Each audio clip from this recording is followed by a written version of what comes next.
Saya datang sebetulnya untuk mendengarkan tuntutan bebas, bukan 7 tahun. Karena jaksa penuntut umum pada dasarnya menurut hukum bisa meminta terdakwa untuk dibebaskan. Karena tidak ada alat bukti yang cukup untuk menghukum saudara Hasto Kristianto. Tadi saya mencatat cukup banyak selama sidang. Kita mengetahui bahwa dalam hukum, ya, beban pembuktian itu penting. Siapa yang mendalilkan, dia yang mesti membuktikan. Nah, jaksa penuntut umum mesti membuktikan apa yang dia dalilkan. Dua hal. Satu, obstruction of justice. Kedua, tindak pidana suap. Nah, kita mendengarkan dengan teliti dan seksama bahwa uraian mengenai obstruction of justice itu sama sekali, ya, tidak punya dasar yang kuat. Tidak ada bukti-bukti yang kuat. Sehingga ini seperti omong-omong. Omong-omong yang dilakukan oleh jaksa penuntut umum tanpa mempertimbangkan bukti-bukti yang ada. Dan saya mendengar dari teman-teman kuasa hukum yang lain bahwa semua itu sudah dibantah dan semua itu juga seperti sebuah rekayasa. Nah, kemudian suap. Ini kan seperti menegakkan benang basah. Ini perkara tahun 2019, 2020. Perkara ini kan sudah selesai. Hasto sama sekali tidak terlibat sama sekali dalam suap itu. Nah, ini yang saya sebut menegakkan benang basah. Tidak ada bukti, ya, yang bisa dijadikan sebagai alasan untuk menghukum Hasto. Nah, tadi disebutkan beberapa angka, tapi biar Pak Magdir nanti Pak Febri yang akan menjelaskan hal itu. Tapi menurut saya tidak ada bukti apapun yang convincing yang bisa dijadikan sebagai alasan untuk menghukum saudara Hasto. Nah, buat saya pengadilan ini adalah miscarriage of justice. Pengadilan sesat. Kenapa saya katakan pengadilan sesat? Karena kalau Anda melihat persidangan yang ada, di mana di dunia ini penyidik itu bisa menjadi saksi? Di mana di dunia ini ada penyidik menjadi saksi?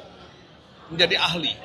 Menurut saya ini tragedi hukum, tragedi keadilan di Indonesia. Tidak boleh ada penyidik menjadi saksi. Ini ada conflict of interest, benturan kepentingan. Nah, benturan kepentingan inilah yang tidak dipahami oleh jaksa, oleh jaksa penuntut umum. Seharusnya mereka itu tidak boleh sama sekali ditampilkan, ya, kalau kita ingin bicara mengenai keadilan. Nah, tapi celakanya majelis hakim itu kan membolehkan. Nah, mudah-mudahan, ya, majelis hakim bisa mengkoreksi hal ini dalam putusannya. Karena saya tetap punya pengharapan bahwa pengadilan adalah tempat untuk mendapatkan keadilan. Angka 7 tahun itu angka yang sangat tinggi, tidak pantas dan tidak ada dasarnya sama sekali untuk dituntut kepada saudara Hasto Kristianto. Nah, saya jadi ingat apa yang dikatakan di luar negeri, ya, atau di Australia misalnya. Ini pengadilan disebut sebagai pengadilan kangguru, ya, kangguru court. Pengadilan yang penuh dengan bias, pengadilan yang penuh dengan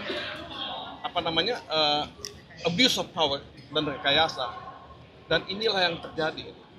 Nah, Indonesia ini dilihat oleh dunia. Indonesia ini akan masuk ke OECD. Indonesia tidak akan bisa masuk ke OECD kalau pengadilannya seperti ini. Kalau pengadilannya tidak dibenahi. Dan menurut saya, ini adalah contoh kasus yang sangat mencederai nama baik, ya, reputasi hukum Indonesia. Nah, jadi saudara-saudara, nilai titik itu bisa merusak semuanya. Saya tidak punya catatan lain, mungkin nanti Pak Magdir, ya. Tapi saya hanya ingin menambah satu soal saja.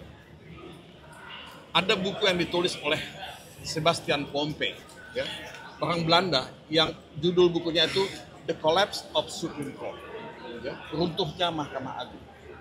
Nah, ini adalah bagian dari runtuhnya Mahkamah Agung, runtuhnya pengadilan di Indonesia.